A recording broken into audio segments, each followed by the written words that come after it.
hours answering them. Let's take a listen at this question, or rather, I will read it and you can listen as we get your expertise while looking at a beautiful shot outside at Launch Complex 39A. The question from Oxidized 93 is, how do you brush your teeth in space? Well, the short answer is just like you do on Earth, but a few nuances. You know, water behaves so differently when it's not falling down, so the surface tension is much more important. It keeps those water droplets together, so you can just get a small water droplet on your toothbrush either before or after your toothpaste. Brush your teeth just like you do on Earth, and then no sink, unfortunately. So you got to figure out what to do with anything else that's in there. Some people might swallow it. I usually would spit mine out into a small wipe or a towel, and we have go through a few towels per week. I favor the latter, like you. We have another question. Let's pop it up real quick. Peter Stefronic asks, do astronauts get any music played in the capsule before launch? Hold music. Yeah, in the Soyuz we did for sure. While we had a long wait period, we had actually curated our own lists. We each contributed a few songs. So 4.100.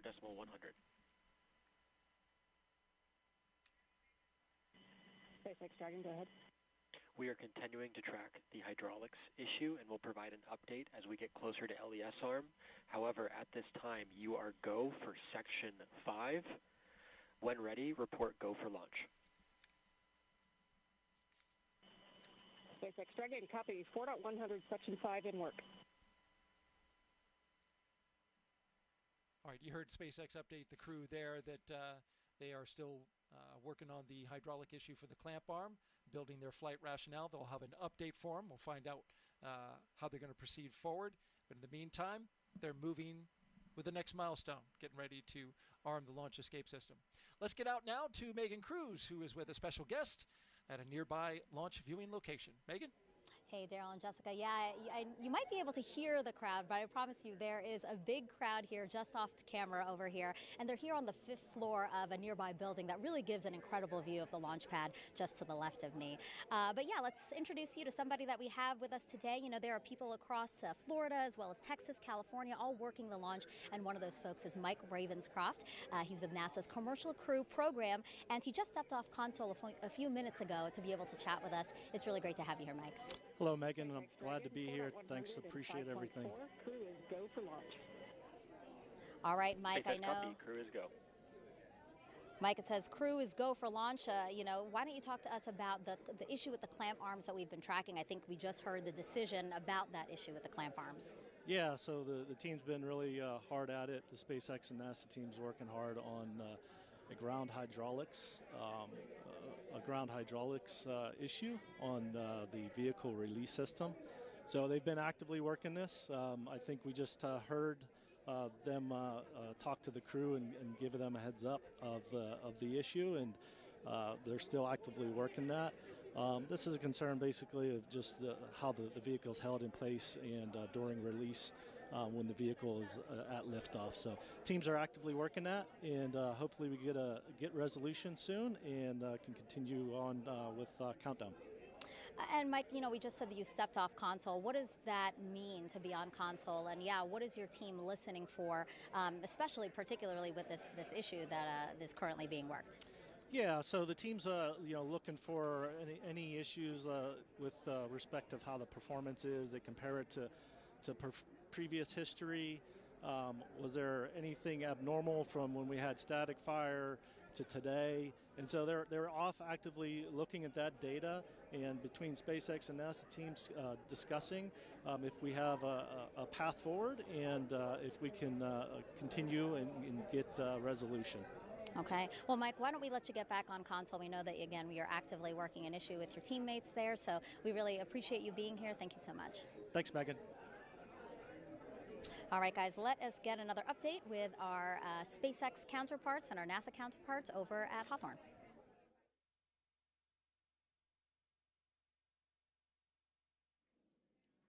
Falcon 9 is the first orbital-class rocket capable of reflight. Together, Falcon 9 and Falcon Heavy have completed more than 450 launches and over 380 reflights. And today, the booster will be attempting to land at Landing Zone 1, which is just down the coast from the Kennedy Space Center in Florida. This will be the second flight of the first stage booster supporting the Crew 10 mission. Rapid reusability drastically reduces launch costs, helps increase launch frequency, and enables a wide array of new government, commercial, and scientific opportunities in space. Lowering the cost of access to space is helping take humanity's steps into the solar system, whether in low Earth orbit, interplanetary, or even deep space. When costs are lower, government and commercial customers can launch more missions, which helps accelerate development. This also helps commercial satellite and private research customers afford to launch more projects to space, which helps stimulate innovation here on Earth. All of this to say, reusability is the key innovation that is making space more accessible for the industry as a whole. And just like the first stage of Falcon 9, Dragon is also reusable. The reusable Dragon spacecraft has flown people to the International Space Station 13 times, and as we mentioned earlier, today's crew will fly aboard the same Dragon that previously flew the Crew 3, Crew 5, and Crew 7 missions. For more than a decade, Falcon 9 has supported 45 missions to the International Space Station with our Dragon spacecraft, starting with our first cargo resupply mission, then returning human spaceflight capabilities to the U.S., and even helping launch 2 additional cargo missions with Northrop Grumman's Cygnus. All of these missions have enabled science and research to be conducted in low Earth orbit at the International Space Station. The space station also plays a key role in enabling a robust economy in low Earth orbit. In addition to supporting private astronaut missions, the station is open for commercial and marketing activities proposed by industry and is supporting commercial companies conducting research as well as in-space manufacturing initiatives and aiding the development of technologies for commercial space stations. As part of these initiatives, SpaceX has supported the next generation of commercial space exploration with the launch of 3 private astronaut missions to the station in partnership with Axiom Space, with the 4th mission slated for this spring. But SpaceX's drive to unlock space does not end there. In 2021, SpaceX launched Inspiration 4 on a 3-day journey around Earth, and there you could see some of the footage from that mission on your screen. It was the first all-civilian mission to space, and missions like Inspiration 4, Polaris Dawn, and the upcoming From 2 allow commercial astronauts to conduct research and other activities in microgravity and demonstrate new technologies while orbiting Earth. As some of you may recall, last year, the Polaris Dawn crew reached the highest Earth orbit ever flown since the Apollo program, participated in the first ever extravehicular activity, or EVA, from Dragon wearing SpaceX-developed EVA suits, and conducted 36 research studies and experiments designed to advance both human health on Earth and during long-duration spaceflight. All of these missions are helping set the stage for future missions to the Moon, Mars, and beyond. And for nearly 25 years, NASA has supported a continuous presence in low Earth orbit aboard the International Space Station, and just yesterday, the space station surpassed over 150,000 total orbits of the Earth. Now, NASA plans to transition to a new model featuring commercial space stations to ensure a sustained access to low Earth orbit for microgravity research. Our commercial low Earth orbit development program is using a 2-phase approach to first support the design and development of commercial space stations, and second, enable the agency to purchase services as one of many customers. Definitely exciting times ahead in the world of commercial space. Absolutely, very exciting. Now, back to today's mission. We are coming up on T-minus 50 minutes here to launch, and our teams are carefully moving through the pre-flight process. Now, a lot of preparations have brought us to this point, including a dry dress rehearsal and static fire on Sunday. A dry dress rehearsal is a practice run before launch where all of the steps are conducted except for the loading of propellants, which is why we call it dry. The integrated spacecraft and rocket are rolled out to the pad and raised vertically, and the crew and all of the support teams go through their steps exactly how they would on launch day to make sure that they're ready when we do go for launch. However, during a static fire test, which we also did earlier this week, the crew is not present. Now, propellants are loaded and the engines on the boosters are fired for a few seconds while the rocket is held down to the launch mount. The data from the static fire test is then reviewed and incorporated into NASA and SpaceX's decision to proceed with launch. And all of that hard work now brings us to today. And next up in our countdown, SpaceX's launch director will check in with the team for readiness, both for propellant load and for launch. As mentioned earlier, the Dragon launch team, as well as key NASA launch members, are in the Launch and Landing Control Center at SpaceX's Hangar X in Florida. The launch director will also check in with the Dragon mission director, referred to as MD, and NASA launch manager to make sure they're ready to move forward. Right now, the crew is on board Dragon, waiting to get the green light to stow the crew arm for launch and arm the launch escape system. Once the launch director gives the go-ahead, we should get a good view of the access arm moving away from the spacecraft. Now we're still tracking that one issue with the hydraulics, so we should hear the final decision on that before we get to that crew access arm stowage. And the range continues to be go for launch, currently monitoring the clearance area surrounding our launch pad, as well as the air and sea space along the flight corridor. And the weather is also looking good so far. Weather is trending in the right direction, and we're currently at a less than 5% chance of violation at our target lift-on time, which is great. Our teams will continue to keep an eye on the weather, and we'll have our final pre-fueling weather briefing at about T-minus 45 minutes, which is just in about 3 minutes from now. And there on your screen, you can see a live view of Falcon 9 and Dragon at the launch pad, Launch Complex 39A in Florida, just under 48 minutes away from launch. We've conducted several weather briefings leading up to this moment, starting with one at T-minus 48 hours a couple of days ago, proceeding into the most recent weather briefing a couple of hours ago. All of the weather continuing to look good, as Jesse mentioned. The one item they're currently tracking for weather, it would be on the abort corridor, but again, that looks pretty good at this moment. Again, our teams will be staffed around the clock in mission control to monitor Dragon, not just today, but through the entire mission from liftoff to Crew 10's arrival at the space station and all the way through splashdown when the astronauts return.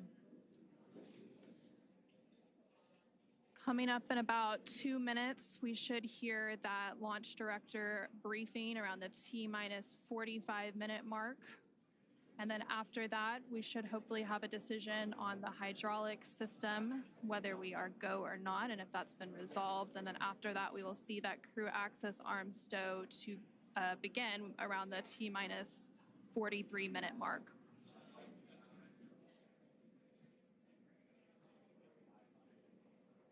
And as you mentioned, Anna, all the rest of the systems are looking really good for T0. We are just working this one issue is a ground side issue, but the vehicle is healthy, the crew is healthy. They're currently strapped into their seats inside of Dragon on top of Falcon 9 as we speak right now, patiently waiting for an update. Yep. And once Crew 10 does get to the International Space Station, they will, of course, have a brief handover period with Crew 9. And then after that handover, once weather looks good for a splashdown, Crew 9 will return home shortly, bringing the end to their mission. So it's a busy time as we complete these crew rotation transitions at the International Space Station. Now at just under T-minus 46 minutes, so we should be coming up on that launch director briefing here shortly. Continuing to see a live look at the launch pad 39A at Kennedy Space Center in Florida. You can see the clear skies all around. Dragon, LD on countdown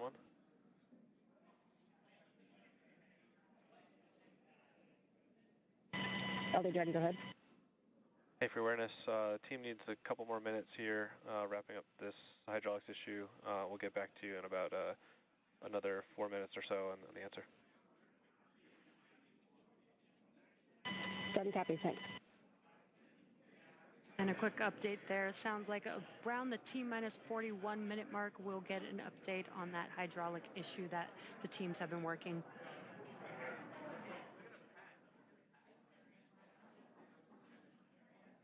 These views are great. Like Daryl said, we might have a nice twilight launch over there in Florida. So if anybody is in Florida and able to go outside during T0 for liftoff, you might get a really cool view of the launch tonight.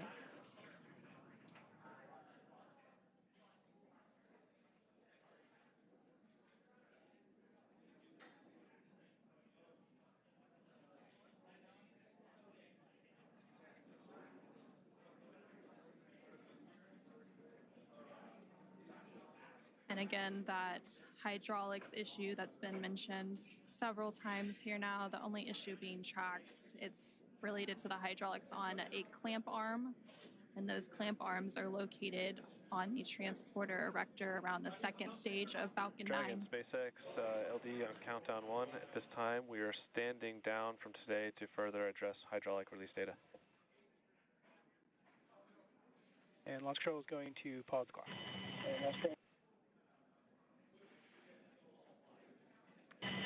SpaceX Dragon, we copy all.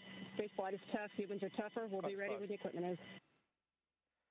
Yeah, sorry about the unfortunate result today, but we'll get you back up here in the air soon.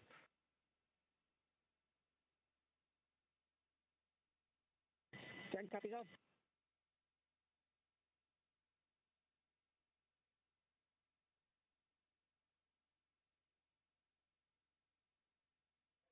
Dragon SpaceX, you are go to start 5.100 launch scrub. SpaceX Dragon, 5.100 launch scrub and work.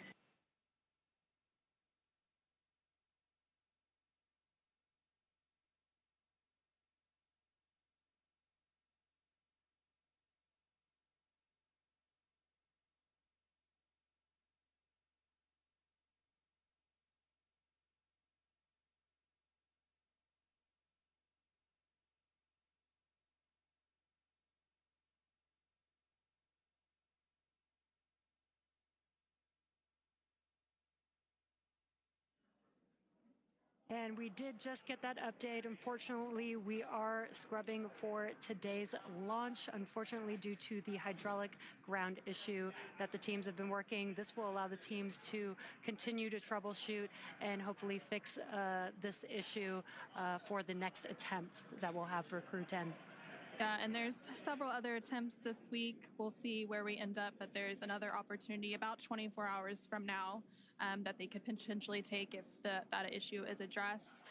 So from here, the crew and the team will have to begin egress steps to get the crew out of Dragon and off the launch pad and back to their quarantine facility in Florida, where they'll just get a little bit more time with their families.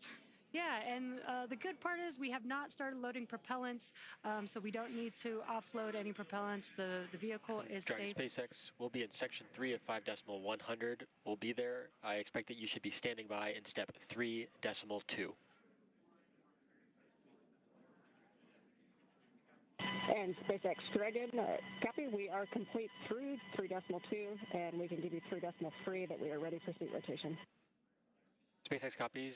Crew report ready for seat rotation, and 3.3 we'll report when we step into those ops.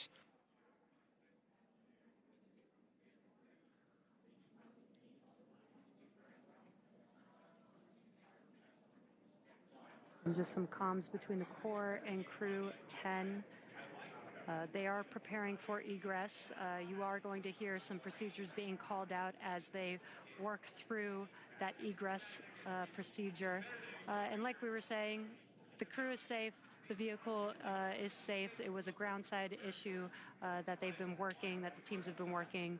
And so what we'll see coming up is the seats will rotate. We did have the closeout team already leave the pad. They're going to come back and help the crew egress the Dragon vehicle. And there on your screen, you can see a live look at the crew in Dragon Endurance, working through those steps. Leading up to the scrub today, they did go through lots of activities, obviously making it all the way through crew ingress, which happened around 4:58 p.m. Eastern earlier today. They then completed all of the suit leak checks, closed the... And for crew awareness, proceeding into scrub site safing, expect some venting from the vehicle ACS system. Dragon copies.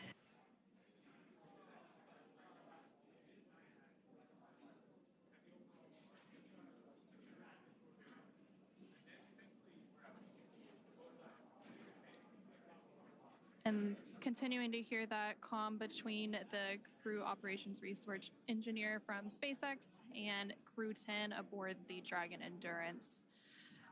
With that, we'll go ahead and turn it back over to Daryl at NASA's Kennedy Space Center for some additional information. All right, thank you very much, Jessica and Anna, back here at the Kennedy Space Center in Florida. Unfortunately, we're not going today, Jessica. There was an issue with the hydraulic system on the ground side out at Launch Complex 39A. This was an issue that involved one of the clamp arms on the transporter erector. This is a ground issue. Everything was fine with the rocket and the spacecraft itself. This was an issue that SpaceX first made the crew aware of at T-minus 4 hours. They were working it, gathering data, but continuing with the countdown in hopes that they were able to have enough data to resolve the issue or get comfortable with some flight rationale. They were unable to get to that point, but I was listening in on the nets, and they were definitely working this issue as thoroughly as you would expect from the teams at SpaceX and NASA, talking about all the information, previous launches, taking into factors data from even the test fire. But in the end, they were unable to get to that point where they were comfortable launching. So we stand down for today and we look for another opportunity, though at this point we know that there are two opportunities coming up on Thursday and Friday, but it has yet to be seen whether or not the teams will take that opportunity. They first must resolve the issue or get enough data in order to understand it. And then at that point, they can proceed with an opportunity. But just to make the audience aware of the opportunities that remain, on Thursday, we have a launch opportunity at 7:26 p.m. Eastern Time. 7:26 p.m. Eastern Time, there is another launch opportunity for a 24-hour turnaround. And then on Friday, as you know, Jessica, we move generally about 20 or so minutes back each day in order to rendezvous with the International Space Station. We have a launch opportunity on Friday as well at 7:03 p.m. Eastern Time. As you can see on your screen, the crew 10, is getting ready to egress the spacecraft Endurance. This is where they will go ahead and get out of the spacecraft. They're in fact talking about that now as they are motioning which crew members will be going through. From here, as you heard mentioned by the commentators in Hawthorne, they will make their way down the launch tower into their vehicles, which are waiting them, along with the closeout crew, which will help them go back to astronaut crew quarters. For astronauts, though, Jessica, this is certainly something that is really part of the business.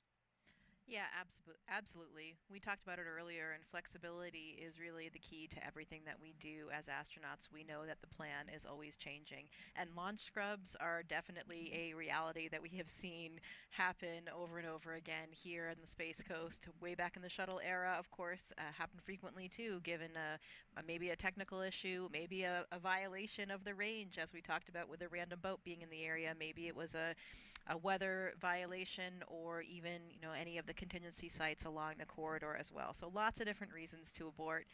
It does, we're ready for this. This is what we trained for. We know that at the end of the day, you may be lifting off, you may not be. Definitely a bummer for everyone involved, but we will just, again, do as we're trained and get ready for that next opportunity. It reminds me a little bit of an interview that Anne gave fairly recently about the mission, and she was talking about the extensive experience that her crew has in regard to aviation. We talked about that several times in this broadcast. They have 4 professional pilots, 2 military pilots, 2 commercial pilots. And one of the things that Anne often talks about is how important it is as an operator, as a test pilot, to be humble, because your equipment